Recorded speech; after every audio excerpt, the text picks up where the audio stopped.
Hi hello എല്ലാവർക്കും നമസ്കാരം. പുതിയൊരു വീഡിയോയിലേക്ക് സ്വാഗതം. ഇന്ന് രാവിലെ ഞാൻ എൻ്റെ ചാനലിനകത്ത് ഒരു വീഡിയോ അപ്ലോഡ് ചെയ്തിരുന്നു. രേണു സുധി ജീവൻ ഒടുക്കുവാൻ ശ്രമിച്ചു. അതിന് കാരണക്കാരൻ രേണു മകൻ എന്ന് വിശ്വസിക്കുന്ന കിച്ചു എന്നറിയപ്പെടുന്ന രാഹുൽ ദാസ് ആണ് എന്ന് ആരോപിച്ചുകൊണ്ട് അൻഷാദ് പാല എന്ന് പറയുന്ന രേണു സുധിയുടെ സുഹൃത്ത് അയാളുടെ ഫേസ്ബുക്ക് പേജിൽ ഒരു വീഡിയോ അപ്ലോഡ് ചെയ്തു. ആ ഒരു വീഡിയോ ആരോ എടുത്ത് യൂട്യൂബിൽ അപ്ലോഡ് ചെയ്തു. ആ ഒരു വീഡിയോ ആണ് ഞാൻ കണ്ടത്. യൂട്യൂബിൽ കണ്ട ആ ഒരു വീഡിയോ ഞാൻ കൈയോടെ ഡൗൺലോഡ് ചെയ്തെടുത്തു. അതിന് പിന്നാലെ ഞാൻ അൻഷാദിന്റെ പ്രൊഫൈലിൽ ചെന്ന് നോക്കിയപ്പോൾ ആ ഒരു വീഡിയോ അവിടെ ഇല്ല, അത് ഡിലീറ്റ് ചെയ്തിരിക്കുകയാണ്. സോ ഞാൻ രേണുവിന്റെ ഒന്ന് രണ്ട് സുഹൃത്തുക്കൾക്ക് ഈ ഒരു വീഡിയോ അയച്ചു കൊടുത്തു. എന്നിട്ട് ഞാൻ ചോദിച്ചു, രേണു ഇത്തരത്തിൽ ചെയ്തു എന്ന് അൻഷാദ് വന്ന് പറയുന്നുണ്ട്, ഇതിനകത്ത് എന്തെങ്കിലും സത്യാവസ്ഥ ഉണ്ടോ എന്ന് ചോദിച്ചപ്പോൾ അവരെല്ലാവരും പറഞ്ഞത് ഇത്തരത്തിൽ രേണു ഒരു പ്രവൃത്തി ചെയ്തിട്ടില്ല, അങ്ങനെ എന്തെങ്കിലും ഉണ്ടായിരുന്നെങ്കിൽ രേണുവിന്റെ വീട്ടുകാർ തങ്ങളെ ഇൻഫോം ചെയ്തേനെ, ഇത് വ്യാജ വാർത്തയാണ് എന്ന് പറഞ്ഞുകൊണ്ട് എനിക്ക് ഒരു മെസ്സേജ് കൺവേ ചെയ്തു. സോ അതിന്റെ അടിസ്ഥാനത്തിലാണ് ഞാൻ എൻ്റെ ചാനലിനകത്ത് നേരത്തെ ആ ഒരു വീഡിയോ ചെയ്തത്. അപ്പോഴും ഞാൻ പറഞ്ഞിട്ടുണ്ടായിരുന്നു, ഈ ഒരു വിഷയവുമായി ബന്ധപ്പെട്ട് എന്തെങ്കിലും അപ്ഡേറ്റുകൾ വരികയാണെങ്കിൽ ഞാൻ ആ അപ്ഡേറ്റ് നിങ്ങളെ അറിയിക്കാമെന്ന്. എന്തായാലും എനിക്കൊരു അപ്ഡേറ്റ് വന്നിട്ടുണ്ട്, അതുകൊണ്ട് തന്നെയാണ് ഞാൻ ഈ ഒരു വീഡിയോ ചെയ്യുന്നത്. എന്തായാലും അൻഷാദ് അപ്ലോഡ് ചെയ്ത ആ ഒരു വീഡിയോ, അല്ലെങ്കിൽ മുക്കിയ ആ ഒരു വീഡിയോ നമുക്കൊന്ന് കണ്ടു നോക്കാം. രേണു ഹോസ്പിറ്റലായിരുന്നു. രേണുവിന് ക്യാൻസർ ആണ്, എല്ലാവർക്കും അറിയാലോ. പക്ഷെ ഇന്ന് ഹോസ്പിറ്റലിൽ പോയത് ക്യാൻസറുമായിട്ട് സംബന്ധിച്ചിട്ടുള്ള ഒരു കാര്യത്തിനായിരുന്നില്ല. രേണു ഒന്ന് രാവിലെ കയറി ഒന്ന് തൂങ്ങിയായിരുന്നു ഫാനിൽ. അപ്പം രേണുവിൻ്റെ ചേച്ചിയുടെ ഭർത്താവ് ലിബു കണ്ടുകൊണ്ട് മാത്രമാണ് രക്ഷപ്പെട്ടുള്ളത്. അല്ലെങ്കിൽ ഇന്ന് ഈ നേരത്തെ ആ കൊച്ചിനെ പെട്ടിയിൽ വയ്ക്കായിരുന്നു. കാരണം ചോദിച്ചപ്പോൾ അവൾ പറഞ്ഞതാണ് ഏറ്റവും കൗതുകകരമായിട്ട് എനിക്ക് തോന്നിയത്. ഇവളുടെ മൂത്ത മകനെന്ന് അവകാശപ്പെടുന്ന ഒരു പരനാറിയുണ്ട്, അവനെ അങ്ങനെ തന്നെ വിളിക്കണം, വേറെ നാറിയാണ്. അവൻ ഇന്നലെ ഒരു വീഡിയോ ഇട്ടു. അത് കണ്ടിട്ടുള്ള ഒരു മാനസിക ബുദ്ധിമുട്ടുകൊണ്ടാണ് അത്ര അവൾ തൂങ്ങിയത്. ഞാൻ നമ്മളെ കുറേ ചീത്ത വിളിക്കുകയും കാര്യങ്ങളൊക്കെ ചെയ്തു. എന്നിരുന്നും പറഞ്ഞ പോലും നമ്മൾ ഈ ഒരു അസുഖത്തിൽ നിൽക്കുന്ന ഒരാളാണ്, മാനസികമായിട്ടും ഇങ്ങനെയുള്ള കാര്യങ്ങളൊക്കെ കണ്ടിട്ടുണ്ടെങ്കിൽ ആകെ തകർന്നു പോകും. സോ ഇതാണ് അൻഷാദ് മുക്കിയ ആ ഒരു വീഡിയോ. ഇതിപ്പോ യൂട്യൂബിൽ കടന്നു ഓടുന്നുണ്ട്. അൻഷാദ് ഈ ഒരു വീഡിയോ എന്തുകൊണ്ട് മുക്കി എന്ന് എനിക്കറിയില്ല. ഇനിയിപ്പോ ഒരു പക്ഷേ താൻ കൊടുത്ത വ്യാജ വാർത്തയുടെ ആഫ്റ്റർ എഫക്റ്റ് തന്നെ എത്രത്തോളം പ്രതികൂലമായി ബാധിക്കുമെന്നുള്ള ഭയം കൊണ്ടായിരിക്കും അൻഷാദ് ഈ ഒരു സാധനം മുക്കിയത്. ഞാൻ ഈ ഒരു വീഡിയോ അയച്ചു കൊടുത്തത് ആദ്യം ശ്രീധുവിനാണ്. ശ്രീധു എന്നോട് അന്നേരം ഒരു ചോദ്യം ചോദിച്ചത്, എടാ നിനക്ക് തോന്നുന്നുണ്ടോ രേണു ഇങ്ങനെ ഒരു കടുങ്കൈ ചെയ്യുമെന്ന്? കാരണം സോഷ്യൽ മീഡിയയിൽ ഇത്രയധികം ചീത്തവിളികൾ കേട്ട, സൈബർ ബുള്ളിങ് നേരിട്ട ഒരു സ്ത്രീ ഈ അടുത്ത കാലത്തെങ്ങും ഉണ്ടായിട്ടില്ല, രേണു അല്ലാതെ മറ്റൊരാള്. രേണുവിനെതിരെ ആദ്യം വന്ന ആരോപണം, രേണു അബോർഷൻ ചെയ്തു, അതും ഒരു അവിഹിത ഗർഭം. അതിനുശേഷം വന്ന മറ്റൊരു ആരോപണമാണ് രേണുസുതി സാനിറ്ററി നാപ്കിനുള്ളിലും അതേപോലെ തന്നെ തൻ്റെ ജനനേന്ദ്രിയത്തിനുള്ളിൽ ഗർഭനിരോധന ഉറയ്ക്കുള്ളിലാക്കിക്കൊണ്ട് സ്വർണം കടത്തി എന്നുള്ള ആരോപണം. പിന്നെ അതുകൂടാതെ വന്ന മറ്റൊരു ആരോപണമാണ് ഗൾഫിലേക്ക് പോകുന്ന രേണുസുതി അവിടെ മറ്റ് പല കുൽസിത പ്രവൃത്തികളും നടത്തുന്നു എന്നുള്ള ആരോപണം. ഇതെല്ലാം പല വോയിസ് ക്ലിപ്പുകൾ സഹിതം നമ്മുടെ നിരവധി യൂട്യൂബേഴ്സ് എടുത്തു വെച്ച് റിയാക്ട് ചെയ്ത സംഭവങ്ങളൊക്കെയാണ്. അത്തരത്തിലുള്ള ഗുരുതരമായിട്ടുള്ള ആരോപണങ്ങൾ നേരിട്ട രേണുസുതി ഏറ്റവും അവസാനം നേരിട്ട ഒരു ആരോപണം എന്ന് പറയുന്നത്, രേണുസുതി എന്ന് പറയുന്ന ഭാര്യയ്ക്കും അതേണക്ക് അമ്മയ്ക്കും നേരെ ഒരിക്കലും ഉയരാൻ പാടില്ലാത്ത ഒരു ചോദ്യമാണ്. രേണുസുതിയുടെ മകനായിട്ടുള്ള ഋതപ്പൻ എന്ന് പറയുന്ന ആ കൊച്ചുകുട്ടിയുടെ DNA-യിൽ തനിക്ക് സംശയമുണ്ട് എന്ന് ഒരു പക്ക തേർഡ് റേറ്റ് ക്രിമിനൽ യൂട്യൂബിൽ വന്നിരുന്ന് പറഞ്ഞിട്ട് പോലും രേണുസുതി കുലുങ്ങിയില്ല. അങ്ങനെ അവർക്ക് സ്വന്തം ജീവൻ അവസാനിപ്പിക്കാനായിരുന്നെങ്കിൽ ഈ ഒരു സമയത്തൊക്കെ ആയിരുന്നു അവർ ചെയ്യേണ്ടത്.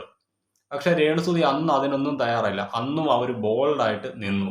ഇന്നും അവർ ബോൾഡാണ്. അവർ ക്യാൻസർ എന്ന് പറയുന്ന രോഗത്തോട് നല്ല രീതിക്ക് പൊരുതി തന്നെയാണ് ജീവിക്കുന്നത്. അതിൽ നിന്ന് അവർ മുക്തമായിട്ട് വരട്ടെ എന്ന് ഞാൻ ആത്മാർത്ഥമായിട്ട് പ്രാർത്ഥിക്കുന്നു. സോ അൻഷാദെ, താൻ പറഞ്ഞത് വ്യാജമാണ് എന്ന് തെളിയിക്കാനായിട്ട് എൻ്റെ 2 വോയിസുകളുണ്ട്. ഒന്നാമത്തെ വോയിസ് ശ്രീധുവിൻ്റെയാണ്. ശ്രീധു എനിക്ക് അയച്ച മെസ്സേജ്, എടാ ആക്ച്വലി എനിക്ക് ഇതിന്റെ സത്യാവസ്ഥ അറിയില്ല, അങ്ങനെ പറയുന്നത് ഞാൻ അവരായിട്ട് കോണ്ടാക്ട് ഇല്ല. പിന്നെ ഞാൻ സജിൻ ചേച്ചിനെ വിളിച്ചായിരുന്നു അറിഞ്ഞപ്പോ സജിൻ ചേച്ചി പറഞ്ഞത് ഇല്ല, ഇങ്ങനത്തെ കാര്യം നടന്നിട്ടില്ല എന്നാണ്. അവരായിട്ടൊന്ന് കോണ്ടാക്ട് ചെയ്ത് ഇങ്ങനത്തെ ഒരു കാര്യം നടന്നിട്ടില്ല, ഫേക്ക് ആണെന്നാണ്. പക്ഷെ എനിക്കറിയില്ല വാസ്തവം എന്താണെന്ന്. സോ ഇതാണ് ശ്രീധു എനിക്ക് അയച്ച മെസ്സേജ്. അതായത് സജീന ചേച്ചിയോട് ഞാൻ വിളിച്ചു ചോദിച്ചപ്പോൾ സജീന ചേച്ചി പറഞ്ഞത് അങ്ങനെ യാതൊരു ഇൻസിഡന്റും അവിടെ സംഭവിച്ചിട്ടില്ല, അൻഷാദ് പറയുന്നതെല്ലാം വ്യാജമാണ് എന്നാണ് സജീന ശ്രീധുവിനോട് പറഞ്ഞത്. നമുക്ക് സജീനനെ വിശ്വസിക്കാതിരിക്കേണ്ട കാര്യമില്ല. കാരണം രേണുസുതിയുടെ ചാവേറാണ് സജീന. സജീന രേണുസുതിയുമായിട്ടും രേണുസുതിയുടെ ഫാമിലിയുമായിട്ടും നല്ല കോണ്ടാക്ട് ഉള്ള ഒരു വ്യക്തിയാണ്. ഈ വീട്ടിലെ എല്ലാവരെയും തന്നെ ഫോണിൽ കോൺടാക്ട് ചെയ്യാനുള്ള സ്വാതന്ത്ര്യം, ഏത് പാതിരാത്രിക്കും വിളിക്കാനുള്ള സ്വാതന്ത്ര്യം, ഇൻക്ലൂഡിങ് രേണുസുതി ഉൾപ്പെടെ എല്ലാവരെയും ഫോണിൽ കോൺടാക്ട് ചെയ്യാനുള്ള സ്വാതന്ത്ര്യം സജീനയ്ക്ക് ആ വീട്ടിലുണ്ട്. സജീനയെ രേണുവിന്റെ അച്ഛൻ തന്റെ മകളുടെ സ്ഥാനത്താണ് കാണുന്നത്. അങ്ങനെയുള്ള സജീനയോട് എന്തിന് രേണുസുതിയുടെ കുടുംബം ഇത് മറച്ചു വെക്കണം? അവർ വിളിച്ചു ചോദിച്ചപ്പോൾ പറഞ്ഞത് രേണുസുതി അത്തരത്തിൽ ഒന്നും തന്നെ ചെയ്തിട്ടില്ല എന്നാണ്. എന്നാലും സജീന പറഞ്ഞ കാര്യം നമുക്കൊന്ന് കേട്ടു നോക്കാം. ഇതെനിക്ക് ശ്രീതു അയച്ചു തന്നാണ്. ഡിയർ ഫ്രണ്ട്സ്, നിങ്ങൾ എല്ലാവരും രാവിലെ എൻ്റെ അടുത്ത് ചോദിച്ച ഒരു വീഡിയോ കണ്ടിട്ട് ഇത് സത്യമാണോ ഫേക്ക് ആണോ എന്നുള്ള രീതിയിൽ, സത്യം പറഞ്ഞാൽ ആ ഒരു വീഡിയോ കണ്ടിട്ട് ഞാൻ ഞെട്ടിപ്പോയി. ഞാൻ അവരെ വീട്ടിൽ വിളിച്ചപ്പോൾ അച്ഛനോട് ഞാൻ വിവരങ്ങൾ അന്വേഷിച്ചപ്പോൾ അങ്ങനെ ഒരു സംഭവം നടന്നിട്ടില്ല എന്നാണ് എനിക്കറിയാൻ കഴിഞ്ഞത്. അവർ പറയുന്നതിനെക്കാട്ടി കൂടി വലുതൊന്നും അല്ലല്ലോ ബാക്കിയുള്ള വീടെന്ന് പറയുന്നത്. അങ്ങനെ ഒരു സംഭവം ഉണ്ടായിട്ടില്ല എന്നാണ് എൻ്റെ അടുത്ത് പറഞ്ഞത്. സോ രേണുസുതിയുടെ അച്ഛനുമായിട്ട് സജീന സംസാരിച്ചപ്പോൾ സജീനയോട് അച്ഛൻ പറഞ്ഞത് എൻ്റെ മകള് അങ്ങനെയൊന്നും ചെയ്തിട്ടില്ല, ഇത് ആരാണ് പടച്ചു വിട്ടതെന്നാണ് സജീനയോട് ചോദിച്ചത്. സജീന പറയുന്നുണ്ട് അൻഷാദ് ഇത് വന്ന് തെറ്റാണെന്ന് പ്രൂവ് ചെയ്തു കഴിഞ്ഞാൽ രേണുസുതിയുടെ ഭാഗത്തു നിന്ന് അത്തരത്തിലുള്ള ഒരു എടുത്തുചാട്ടവും ഉണ്ടായിട്ടില്ല എന്ന് തെളിയിക്കാനുള്ള സകല എവിഡൻസും സജീനയുടെ കൈവശമുണ്ട്.